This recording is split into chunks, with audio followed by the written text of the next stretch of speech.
আমার আজকের গল্প অপ্রেম পত্র। পার্টি জমে উঠেছে দুপুর বেলাতেই। ছোট অ্যাপার্টমেন্টে প্রায় 12-14 জন মানুষ। রান্নাঘরের ভার নিয়েছে পুরুষরাই। বিদেশে এসে সব পুরুষই বেশ রান্না শিখে যায়। মন্টু দারুণ বিরিয়ানি রান্না করে। বন্ধু বান্ধবদের মধ্যে যে কোনো বাড়িতে খাওয়া দাওয়ার ব্যাপার হলেই মন্টুর ডাক পড়ে। এমনই রান্নার নেশা মন্টুর যে সে সময় সে তার স্ত্রী নীলাকে রান্নাঘরে ঢুকতেই দেয় না। আজিজ নিপুরা মাছ কাটছে, তরকারি কাটছে। প্রত্যেকেরই হাতে বিয়ারের টিন কিংবা সিগারেট। মেয়েরা সেজে গুজে বসবার ঘরে বসে প্রাণ খুলে শাড়ি গয়না, কে নতুন গাড়ি কিনলো, কে ছুটিতে দেশে যাবে, এই আলোচনা চালাচ্ছে। আজ রান্নায় হাত লাগাতে হবে না বলে তারা খুশি। এই পার্টির মধ্যমণি একটি 6 মাসের শিশু। সে শুয়ে আছে একটা লাল মখমল বিছানো দোলনায়। খুব সুন্দর করে সাজানো হয়েছে তাকে। মাথায় একটা পালকের মুকুট। কেউ আদর করতে এলেই সে ফোকলা দাঁতে খটখট করে হাসছে। ভালো নাম এখনো রাখা হয়নি। ওর ডাকনাম বাবু। মালা আর ফিরোজ কাউকে উপহার আনতে বারণ করেছিল। আজ তাদের ছেলের জন্মদিন নয়, কোনো উপলক্ষই নেই, এমনি ছুটির দিনে হইচই। মালা সদ্য তার বাচ্চাকে নিয়ে ঢাকা থেকে এসেছে।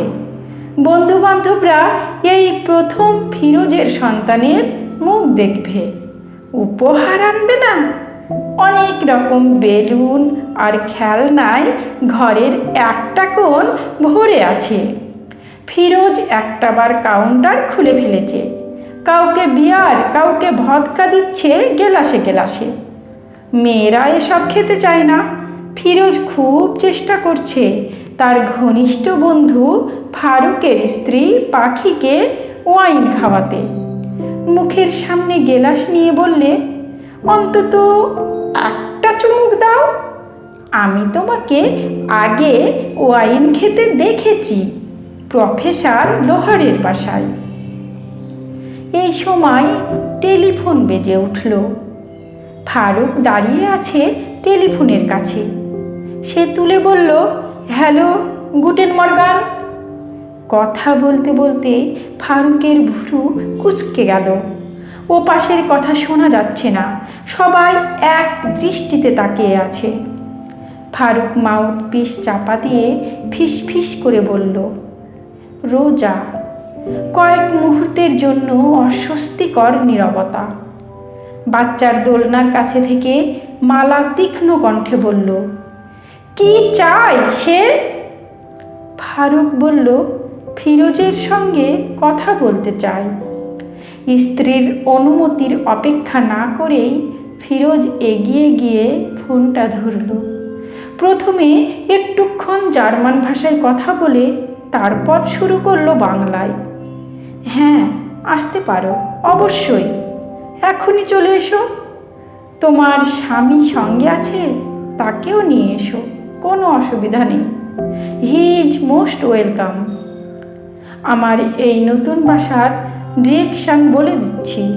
হব্বান হপে নামবা, সেখান থিকা কাইজার স্ট্রসের কর্নারে 11 নম্বর ট্রাম। ও গাড়িতে আসবে। তাহলে? ফোন রেখে দিয়ে ফিরোজ বলল, রোজা আর তার হাজব্যান্ড আমাদের ছেলেকে দেখতে আসছে। আমাদের অফিসে কাজ করে লুডুইক, তার কাছ থেকে শুনেছে। মালা বলল, তুমি তাকে আসতে বললে, কেন আসবে? ফিরোজ মালার কাজ ছুঁয়ে বলল, ওটা এদেশের ভদ্রতা, উতলা হইও না। আমরাও ভদ্রতা করব।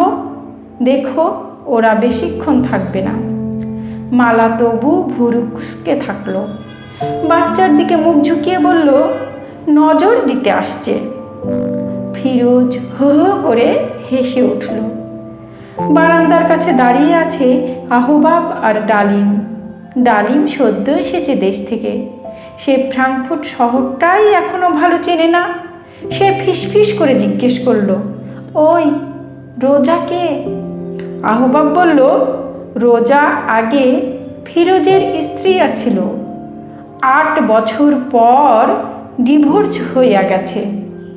মালার সঙ্গে ফিরোজের বিয়ে হয়েছে মাত্র 2 বছর আগে। ডালিম অবাক হয়ে বলল, আগের বউ? সে আসতে চায় কেন? তার এখনকার স্বামীকে সঙ্গে নিয়ে আসবে? আহবাব বলল, এ দেশে এটা কিছু অস্বাভাবিক নয়। রোজার সঙ্গে তো ফিরোজের ঝগড়া মারামারি হয় নাই, মিউচুয়াল ডিভোর্স। তারপরেও সামাজিক সম্পর্ক রাখতে তো অসুবিধা নাই কিছু। আবার আড্ডা শুরু হলেও ঠিক জমল না। এদের মধ্যে অনেকেই রোজাকে চেনে। 4-5 বছর আগে এই ফিরোজের বাড়িতেই কোনো পার্টি হলে রোজা হইচই করে জমিয়ে রাখত। দারুণ প্রাণবন্ত মেয়ে রোজা। তার সঙ্গে ফিরোজের ছাড়াছাড়ি হয়ে যাওয়ায় বন্ধুরা অনেকেই দুঃখিত হয়েছিল।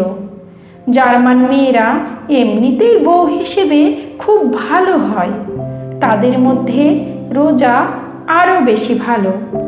তবু ঠিক কী কারণে দুজন নারী পুরুষের বিচ্ছেদ হয়ে যায় তা অন্যদের পক্ষে বোঝা সম্ভব নয়। পাখি একবার অন্য কথার মধ্যে বলে উঠল, রোজা আসতে চায় আসুক, সে আবার স্বামীটাকে নিয়ে আসছে কেন? ওর স্বামী তো জার্মান, তার সামনে বাংলায় কথা বলা যাবে না। 8 বছরের বিবাহিত জীবনে রোজা বেশ ভালো বাংলা শিখে নিয়েছিল। উচ্চারণে গণ্ডগোল থাকলেও সাবলীল কথা বলে যেত বাংলায়। রোজার সেই বাংলা জ্ঞান আর কোনো কাজে লাগবে না। একটু বাদে বেল বাজতেই সবাই সচকিত হয়ে উঠল। এর মধ্যেই চলে এলো। দরজা খোলার পর দেখা গেল অন্য অতিথি, অনিল আর বাদল। ওরা কলকাতা থেকে বুক ফেয়ারে যোগ দিতে এসেছে। এখানে ফারুকের আমন্ত্রিত। দুজনের হাতে তুলে দেওয়া হলো ভদকার গ্লাস। বাদল বলল, চমৎকার বিরিয়ানি রান্নার গন্ধ বেরিয়েছে।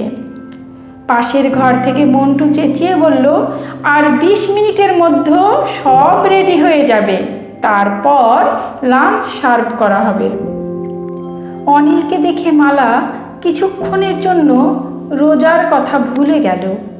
ঢাকায় থাকতে এই লেখকের অনেক বই সে পড়েছে, এর কবিতা আবৃত্তি করেছে। সেই লেখকের জলজান্তভাবে তার ঘরে উপস্থিত। দেখলে মনে হয় সাধারণ একটা মানুষ, লেখক বলে বোঝাই যায় না। রোজা আর তার স্বামী এসে উপস্থিত হলো আরও 15 মিনিট পরে। সাধারণ মেয়েদের তুলনায় রোজা বেশ লম্বা। তার শরীরের গড়ন, মুখশ্রী ভারী আকর্ষণীয়। একটা হলুদ স্কার্ট পরে আছে। তার তুলনায় তার স্বামীটি একটু বেটেই হবে, তবে মুখে বেশ বুদ্ধির ছাপ আছে, ওষ্ঠে হাসি মাখানো। ফিরোজ বেশ লম্বা চওড়া, তার পাশে রোজাকে ভালো মানাতো। মালা ছোট্ট খাট্ট সুন্দরী বাঙালি মেয়ে। রোজা পরিচয় করিয়ে দিল, তার স্বামীর নাম ক্লাউস। কদিন ধরে ফ্রাঙ্কফুর্ট শহরে খুব গরম পড়েছে, তবু ক্লাউস পুরো দস্তুর স্যুট পরে এসেছে। এতগুলি অচেনা বিদেশির মধ্যেও তার কোনো ভূমিকা নেই সে জানে, তাই মুখখানা হাসি হাসি করে রেখেছে। ঘরের মধ্যে উপস্থিত যারা আগে থেকে রোজাকে চিনত, তারা এখনকার রোজার মধ্যে উচ্ছলতার কোনো চিহ্ন খুঁজে পেল না। শান্ত সংযত ভঙ্গি, মাথা ঝুঁকিয়ে অভিনন্দন জানালো মালাকে। তারপর একটি ছোট্ট রূপোর বাক্স তুলে দিল তার হাতে। তার মধ্যে রয়েছে খুদে খুদে 2টি রূপোর চামচ। বাচ্চাটির দিকে তাকিয়ে বলল, কি সুন্দর টানা টানা চোখ, টিকালো নাক, মায়ের সঙ্গে খুব মিল। দেখো দেখো ক্লাউস। ক্লাউস কাছে এসে নিখুঁত ভদ্রতার সঙ্গে বলল, ভেরি হ্যান্ডসাম। ফিরোজের সঙ্গে কথা বলছে না রোজা। মালাকেই জিজ্ঞেস করলো, ওর কি নাম রাখা হয়েছে?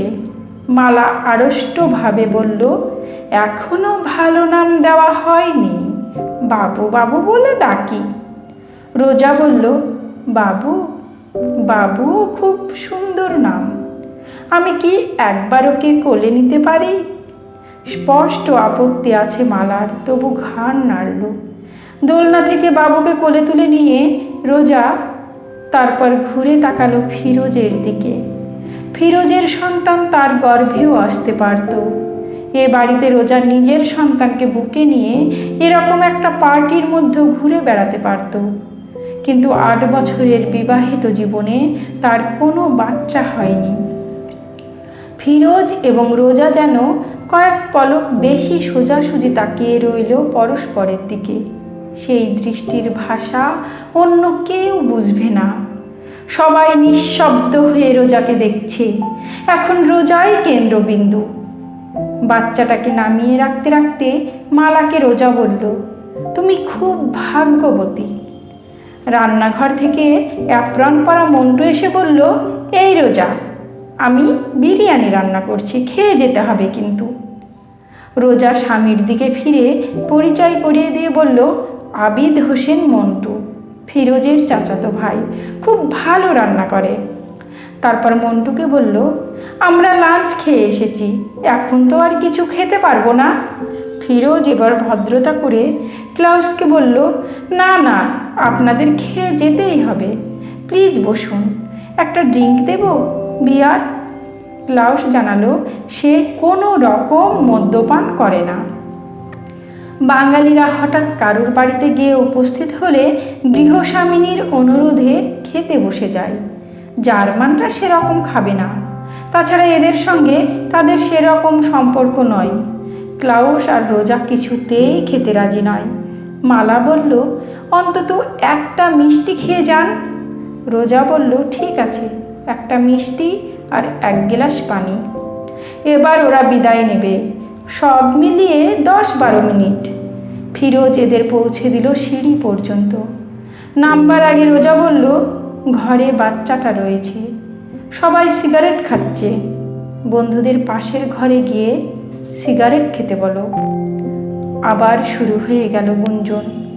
বারান্দার ধারে দাঁড়ানো ডালিম আর আহবাবের পাশে এসেছে অনিল আর বাদল।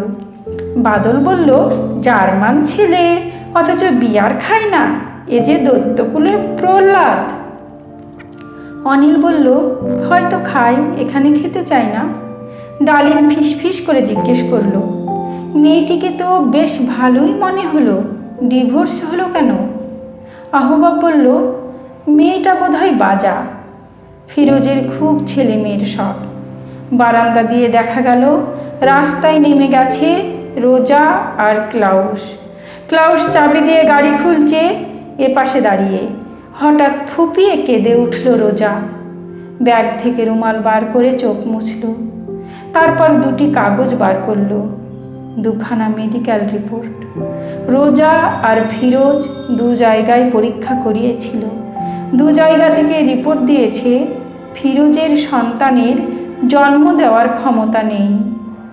তবু ফিরোজ 2য়বার বিয়ে করে সন্তানের গর্বিত পিতা হয়েছে।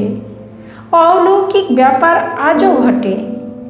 কাগজ দুটো টুকরো টুকরো করে ছিঁড়ে ফেলল রোজা। ক্লাউস জিজ্ঞেস করলো, ও কি করছো, কি ছিঁড়ছো? রোজা বলল, ফিরোজকে ফিরিয়ে দেব ভেবেছিলাম, তারপর মনে হলো ওর আর দরকার নেই। ক্লাউস মুচকি হেসে বলল, প্রেমপত্র নাকি? রোজা হাহাকারের সুরে বলল, হ্যাঁ। কলমে সুনীল গঙ্গোপাধ্যায়, কণ্ঠে আমি রোজি।